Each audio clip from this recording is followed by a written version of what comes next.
Le titre de ce livre, Le christianisme paganisé, il est écrit par le bien-aimé frère Frank Yaola.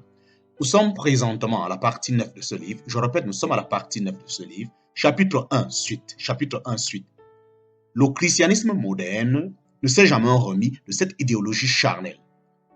Le pragmatisme, non le biblicisme ou la spiritualité régit les activités de la plupart des églises modernes.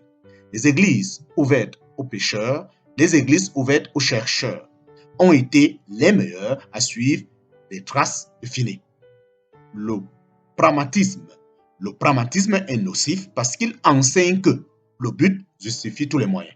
Si le but est considéré sain, tous les moyens sont acceptables. C'est pour ces raisons que Charles Finney est appelé le réformateur liturgique le plus influent dans l'histoire américaine. Selon l'esprit protestant, la doctrine doit être vigoureusement vérifiée avec les Écritures avant qu'on l'accepte. Mais en matière de pratique d'Église, on accepte n'importe quoi en autant que cela fonctionne pour gagner des convertis.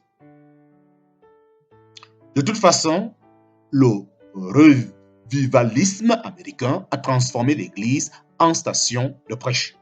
Il a réduit l'expérience de l'Ecclésia en une mission évangélique. Il a normalisé les méthodes du revivalisme de Finney et a créé des personnalités de chair comme attraction dominante pour l'Église. Il a également fait de l'Église une affaire individualiste plutôt que communautaire. D'un autre côté, le but du revivalisme américain était d'amener les pécheurs à une décision personnelle ou une foi individuelle, ou une foi individualiste.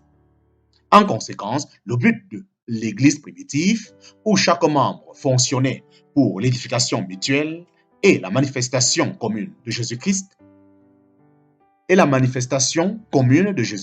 devant les principautés et les puissances, a été tout à fait perdu. Ironiquement, John Wesley, un revivaliste du début, a compris les dangers du mouvement revivaliste. Il écrit « Le christianisme est essentiellement une religion sociale.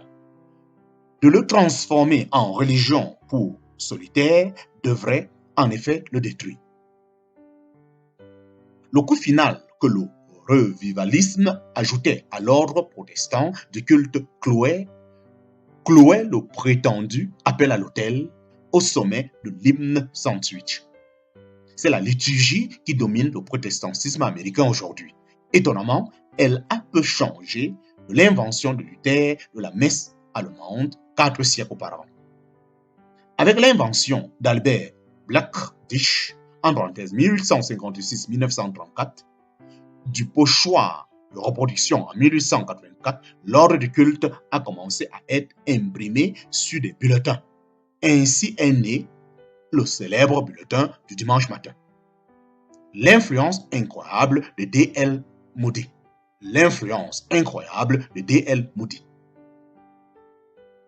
Les semences de l'évangile revivaliste ont été répandues dans tout le monde occidental par l'influence gigantesque de D.L. Moody, en parenthèse 1837-1899. L'évangile Moody, comme celui de Whitefield, n'avait qu'un seul but, le salut du pécheur. Tout autre aspect n'était que secondaire. La technique de prédication Moody était dominée par cet intérêt unique. Il a inventé l'hymne solo qui suivait le sermon du pasteur. L'hymne solo d'invitation était chanté par un soliste jusqu'à ce que George Beverly Shea suggère qu'ils sont interprétés par un chœur. Shea a encouragé Billy Graham à employer un chœur pour chanter des chansons comme Juste comme je suis, au moment où les gens s'avançaient pour recevoir le Christ. Moody nous a donné le témoignage porte à porte et la campagne d'évangélisation publicisée. Il nous a donné la chanson évangélique ou l'hymne évangile. Il a popularisé la carte de décision, une invention d'Absalom. Une invention d'Absalom B. Hurley, en parenthèse, 1812-1892. En outre, Moïdi a été le premier à demander à ceux qui voulaient être sauvés de se lever de leur siège et conduits dans une prière de pécheurs. Environ 50 ans après, Billy Graham améliorait la technique Moïdi. Il présenta la pratique de demander à l'assistance de pencher leur tête, fermer leurs yeux sans que personne ne nous regarde et de lever leurs mains en réponse au message du salut. Toutes ces méthodes se sont heurtées à l'opposition féroce de ceux qui argumentent le fait qu'elles ne sont qu'une manipulation psychologique. Pour Moïdi, l'Église n'était juste qu'une association volontaire pour les sauver.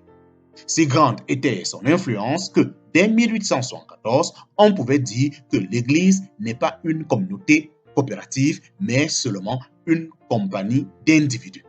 Cette emphase fut reprise par tous les revivalistes qui l'ont suivi. Et elle est par la suite entrée dans le modèle et les eaux du christianisme évangélique. Il faut également noter que Moïdi était fortement influencé par les frères de Plymouth, enseignant le temps de la fin. C'était l'enseignement que le Christ peut revenir à n'importe quelle seconde avant la grande tribulation. Cet enseignement, en parenthèse, s'appelle également le dispensationnisme pétri-tribulationnel. Le dispensationnisme pétri-tribulationnel a donné naissance à l'idée que les chrétiens doivent sauver autant d'âmes et aussi rapidement que possible avant la fin du monde. Avec la fondation du mouvement d'étudiants volontaires par John Moot en 1888, une idée du même genre jaillit. L'évangélisation du monde dans une génération. L'évangélisation du monde dans une génération. Le mot d'ordre « dans une génération » vit et respire toujours aujourd'hui dans l'Église moderne. Pourtant, il ne retrace pas avec la mentalité des chrétiens du premier siècle.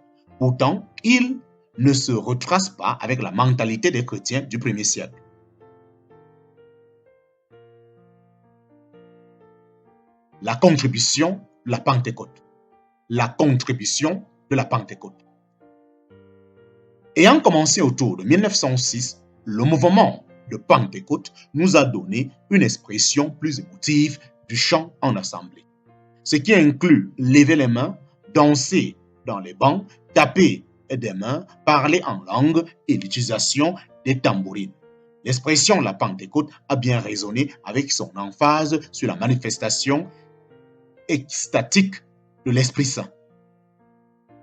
Ce que peu de gens réalisent est que si vous enleviez les éléments émotifs d'un office de Pentecôte, il ressemblerait tout juste à une liturgie de baptiste.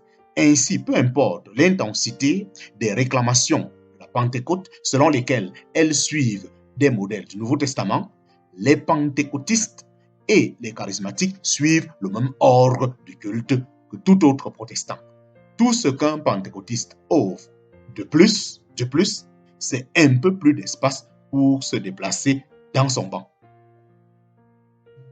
Un autre élément intéressant de culte de la Pentecôte se produit pendant le service des chants. Parfois, le chant sera ponctué par une expression occasionnelle dans des langues, une interprétation des langues, une parole de prophétie. Mais de telles expressions ne durent rarement plus qu'une minute ou deux. Une forme aussi pincée de participation ouverte ne peut pas exactement s'appeler les ministres du corps. La tradition de la Pentecôte nous a également donné la musique en solo ou en chorale, en parenthèse, souvent étiquetée en tant que musique spéciale, qui accompagne l'offrande. Comme dans toutes les églises protestantes, le sermon est l'apogée, la réunion, la Pentecôte. Cependant, dans l'église de Jardin Cependant, dans l'église de Jardin Variété de la Pentecôte, parfois le pasteur aura la sensation de la mouvance de l'esprit. À ce moment, il suspendra son sermon jusqu'à la semaine suivante. La congrégation alors chantera et priera pour le reste du service. Pour un pentecôtiste, c'est le principe d'un grand office. La manière dont ces services spéciaux sont généralement reportés est fascinante. Les membres d'une congrégation décrivent typiquement cette coupure dans la liturgie normale en disant « L'Esprit Saint a mené notre réunion cette semaine ». Le pasteur Bruman n'a pas réussi à prêcher. Intéressant, personne ne pense jamais à demander « L'Esprit Saint n'est-il pas censé mener toutes nos réunions ?»